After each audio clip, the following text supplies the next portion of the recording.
ও সোনার ভাই আমার, এজন্য আপনাদের কাছে প্রথম বলেছিলাম ইয়া আইয়ুহাল্লাযীনা আমানুত্তাকুল্লাহা হাক্কা তুকাতিহি ওয়া লা তামুতুন্না ইল্লা ওয়া আনতুম মুসলিমুন।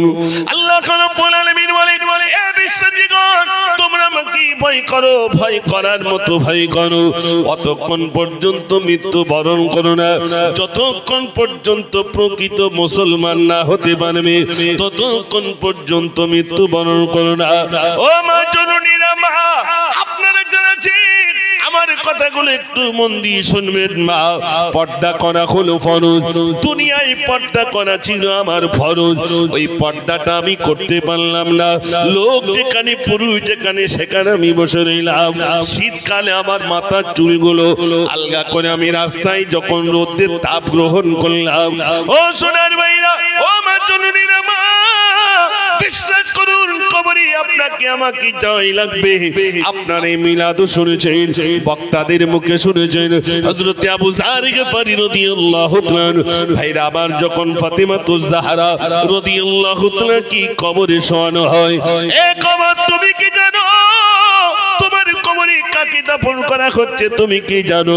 কবর থেকে গায়েবী আওয়াজ এসেছিল, আমি কাউকে চিনি না, আমি কাউকে চিনি না, যে আমল করে আসবে আমি তার সঙ্গে ভালো ব্যবহার করব, বদ আমল করে আসলে আমি তার সঙ্গে আমি বদ আমল করে তার সঙ্গে সেই রকম ব্যবহার করব।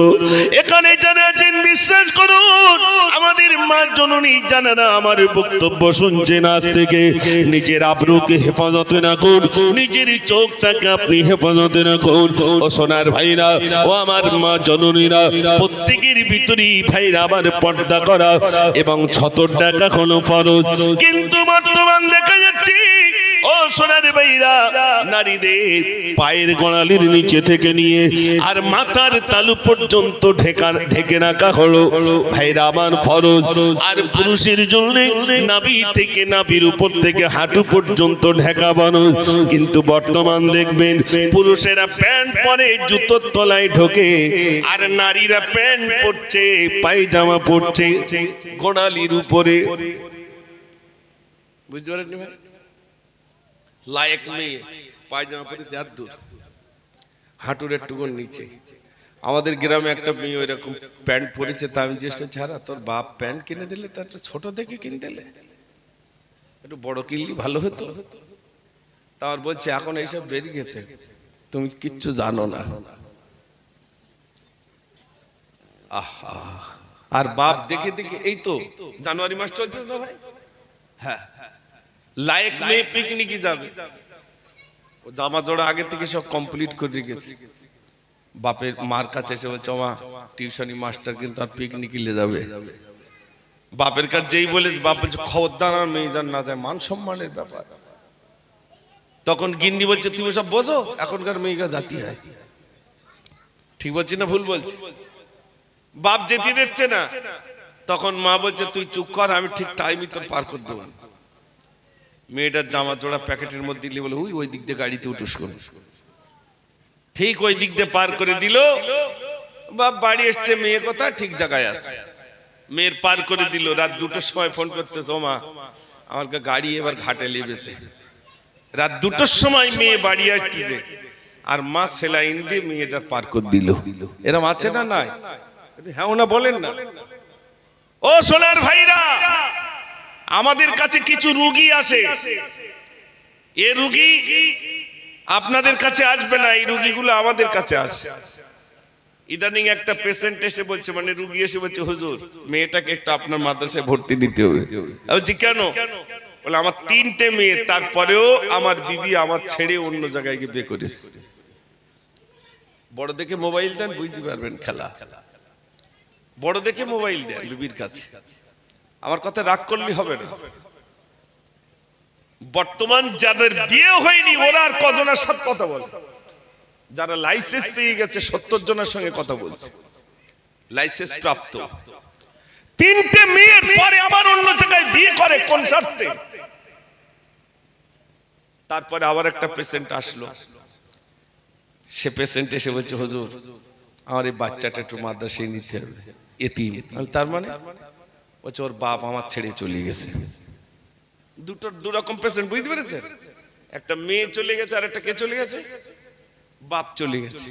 এই বাচ্চাগুলো আমাদের মানুষ করতে হয় ভাই, রাগ করবেন না। আচ্ছা, বাপ ছেড়ে চলে গেলে সে এতিম হয়? একটু জোরে বলে, কি হলে এতিম হয়? মারা গেলে, মানে ছেড়িয়ে দেওয়া এতিম। ওরা আবার নিজেরা বলে এতিম। এতিমের সংজ্ঞা তো বোঝে না। বাপ চলে গেল, একটা ছেলে বিবি রইল, তারপরে অন্যত্র বিয়ে করলো। বড় দুঃখের কথা বলছি, বড় যন্ত্রণার কথা বলছি। সমাজে এই আগুন দাউ দাউ করে জ্বলছে, আপনি খবর নিয়ে দেখেন। আমরা ওই জায়গায় থাকি তাই জানি। তাই আমার সোনার ভাইদের কাছে অনুরোধ, আপনাদের কাছে অনুরোধ, এমনটি কখনোই যেন না হয়, কখনোই যেন না হয়। ও সোনার ভাইরা মায়েরা, ইসলামী আকীদা যদি আপনার ভিতরে থাকে, আল্লাহর ভয় যদি থাকে, নবীর সুন্নাহ যদি থাকে, ঘর থেকে যখন বার হবে তখন নিজের আব্রুকে হেফাজত করে, অর্থাৎ পর্দা নিয়ে সে যখন বাইরে যাবে কোনো অসুবিধা নেই। আপনি বাজারে ঘাট করতে পারবেন, আপনি ব্যবসা করতে পারবেন, আপনি বাজারে গিয়ে সবজি কিনে আনতে পারবেন, তবে সেটা পর্দা সহিত যেতে হবে। ও সোনার ভাইরা, আপনার বিবি কিন্তু বাজারে গিয়ে সবজি কিনে আনতে পারবে, বাড়িতে এসে রান্না বান্না করতে পারবে, হাট থেকে টমেটো কিনে আনতে পারবে, পিঁপে কিনে আনতে পারবে, পয়সা কিনে আনতে পারবে, সব কিছু করতে পারবে, কিন্তু পর্দা সহিত যেতে হবে। কিন্তু বর্তমান আমাদের মেয়েরা বাজারে যায়, পর্দা সহিত যায় না পর্দা বিহীন যায়? জোরে বলেন, পর্দা বিহীন যাচ্ছে, পর্দা নেই। আর আমাদের বেটা ছেলে তো সব চোখে ছানি পড়িয়েছে, আমরা কিচ্ছু মানে লুঙ্গি শাড়ি কিচ্ছু চিনি না, যা চেনে সব মহিলারা। এই প্রায় বলি যে আমাদের বেটা ছেলে সব চোখে ছানি পড়িয়েছে। একটা বাইক কিনতে যাচ্ছে, তাও গিন্নিটা সাথে করে যাচ্ছে, চলো তুমি রং পছন্দ করবা। আপনাদের এলাকার কথা বলছি, দুর্গাপুর ভালো, আমি অন্য জায়গার কথা বলছি না, তো বলবেন এরা যেন ভিটেইলে শেষ নেই। ভাইরা, এই যে বক্তব্য রাখছি, অনেকে মনে করছেন না একটু মনে ঠিক হবে, ঠিক হবে না। এ তো পানা পুকুরে ঢিল মারার মতো। পানা পুকুরে ঢিল মারলি ক্ষণেকের জন্য পানা কি হয়, আর ঢিল মারা বন্ধ হলি আবার এক জায়গা হয়ে যাবে। তো ও বলতেস বলুক, আমার যা করার আমি তাই করবো। ও সোনার ভাইরা, আমি গজল শোনাব, একটুখানি শুধু শেষ কথা আপনাদের কাছে বলে যায়। এখানে যত যুবক ভাইরা রয়েছেন, যত মায়েরা রয়েছেন, আমার আলোচনা যারা শুনছেন, বাড়িতে যদি শ্বশুর থাকে, শাশুড়ি থাকে, বিশ্বাস করুন মা, আপনার শ্বশুর শাশুড়িকে সেবা করুন। যদি আপনি আপনার শ্বশুর শাশুড়িকে সেবা করতে পারেন, বিশ্বাস করুন যত আপনার জন্য দোয়া করবে ভাইরা, আমার ওই দোয়াটা, বাপ মায়ের দোয়াটা বিদ্যুতের থেকে আরো দ্রুত গতিতে কবুল হয়ে যাবে। আল্লাহর নবী সাল্লাল্লাহু আলাইহি সাল্লাম মসজিদে নবী শরীফে বসা, এমন সময় হালিমাতুস সাদিয়া একটা বিদ্যা তখন হয়ে গেছেন, একটা লাঠি নিয়ে তুত্তুর করে আল্লাহর নবীর কাছে যে হাজির। আল্লাহর নবী সাল্লাল্লাহু আলাইহি সাল্লাম দাঁড়িয়ে গেলেন, সাহাবারা জিজ্ঞাসা করলেন, ইয়া রাসূলুল্লাহ, একটা বৃদ্ধা মহিলাকে দেখে আপনি দাঁড়িয়ে গেলেন, আবার গায়ের চাদরটা বিছিয়ে দিলেন বসবার জন্য। আল্লাহর নবী বললেন, অমন বলো না, উনি অন্য কেউ নন, উনি হলেন আমার দুধমা হালিমাতুস সাদিয়া। তাই সেই যেই না তিনি এসেছেন, আমি নবী দাঁড়িয়ে গেলাম, আর আমার মায়ের জন্য আমার গায়ের চাদরটা আমি বিছিয়ে দিয়ে বসার জায়গা করে দিলাম। একটু জোরে বলুন না সুবহানাল্লাহ। লোকের সামনে নিজের মাটার মা বলতে চাচ্ছে না, বাপটার বাপ বলতে চাচ্ছে না, যেটা আমার আব্বা, এটা আমার মা, চেনাতে চাচ্ছে না। ছেলে বিরাট জমিদার হয়ে গেছে, বিরাট কিছু মান সম্মানের ব্যাপার। কুটুম এসেছে, তা মাটার বলতে, তুমি যেন সামনের দিকে এসো না, আমার তো একটা মান সম্মান আছে। ছি ছি ছি, মাটার সামনে আসতে নিষেধ করছে, তুমি এসো না, আমার মান সম্মানে লাগবে।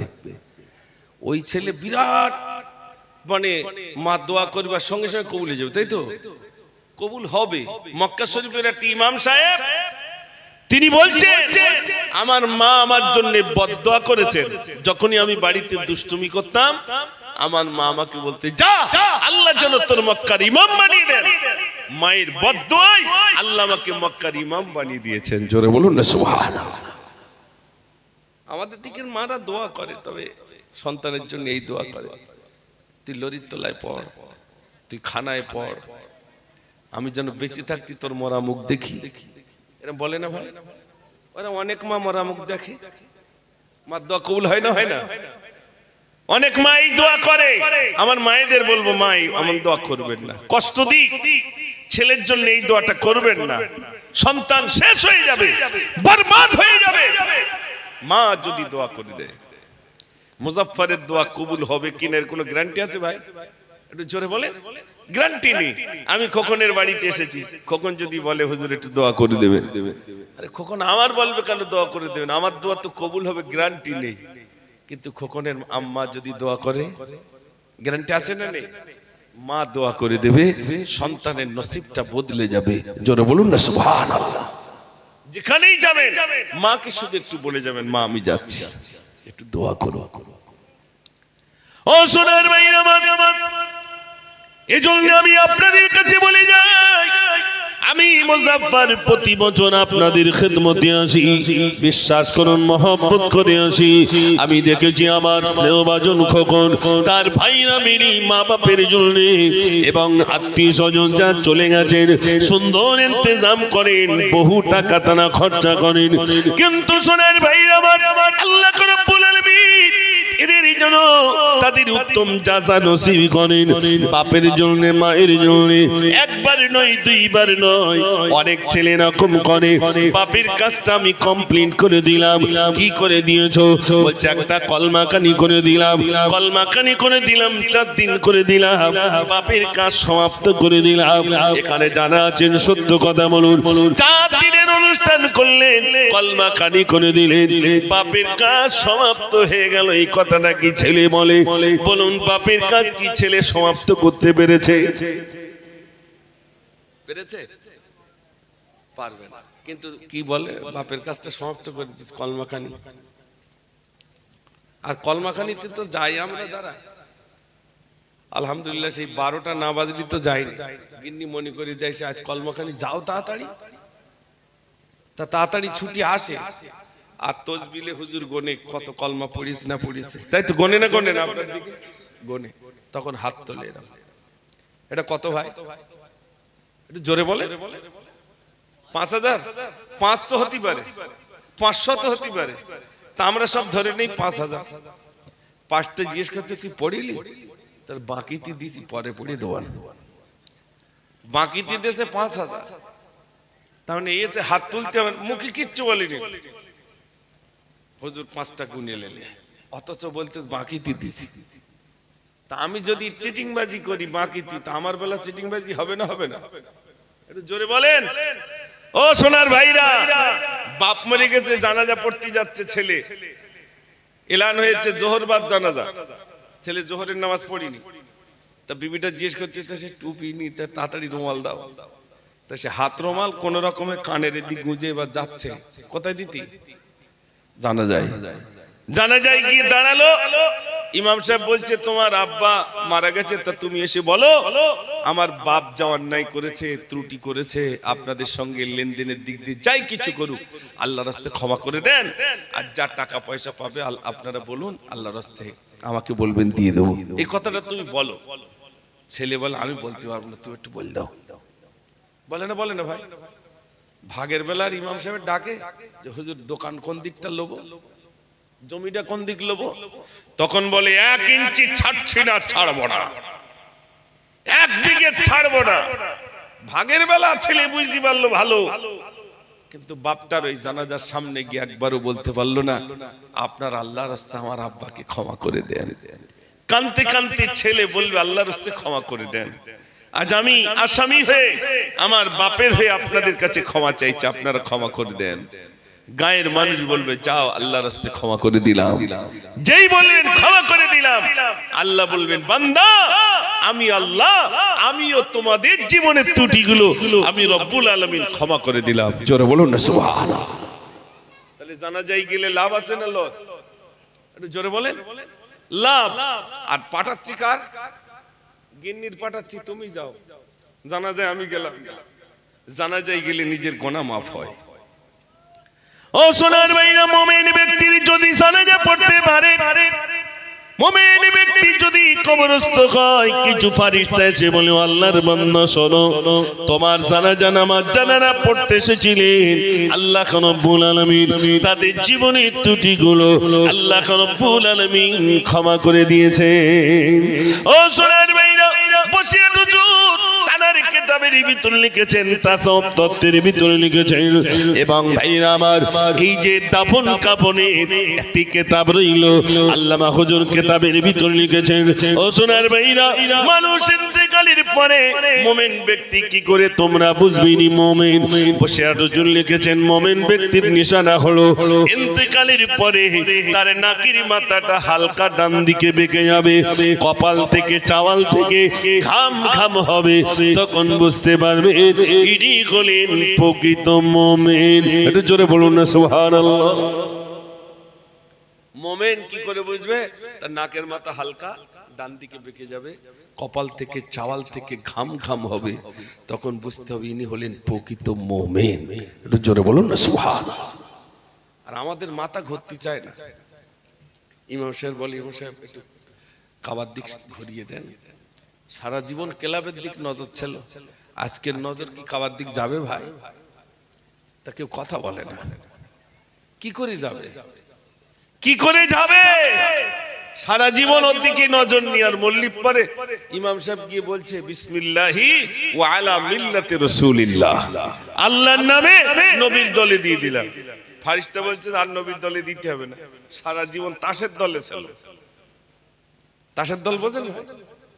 এখানকার লোকের কথা বলছি না, কিন্তু আমি চৈতলের কথা বলছি। এখানকার কথা বললে আমার বাড়ি যাওয়া হবে না। দেখে দেখে আমার গা বলে গেছে। না, অনেকে বলে এ শুধু গজল বলবে, তোরা সর্বনাশ করতিস কেন? গজল বললে কি লিকসারাই হবে ভাই? এর হাওয়া দেওয়া হবে। আমি হাওয়া দেবো ইনশাল্লাহ, তবে একবার আওয়াজ জোরে দিলে ইনশাল্লাহ হবে। সবাই মিলে একটু জোরে আওয়াজ দেন না, নারে তাকবীর। আর একটু জোরে দেন, নারে তাকবীর। শোনেন তাহলে, বিসমিল্লাহি ওয়া আলা মিল্লাতি রাসূলিল্লাহ।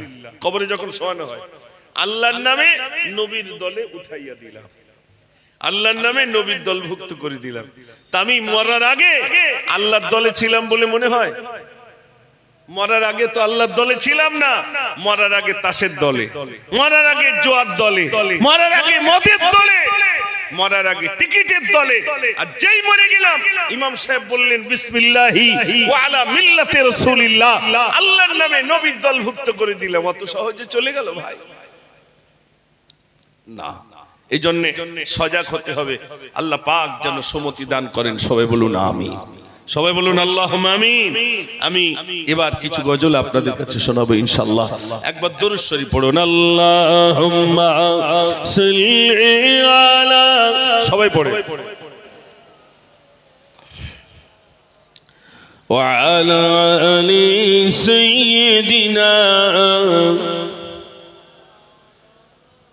এতগুলো মানুষ একটু জোরে আওয়াজ দিয়ে পড়েন, আল্লাহুম্মা সাল্লি আলা। সবাই পড়ে।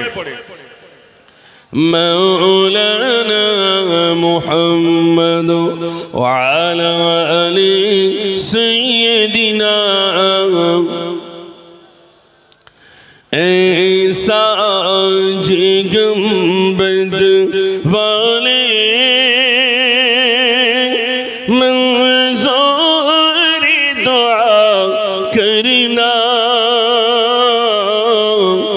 जब वक्त नज़र आए दीदार अता करना। ऐ नूर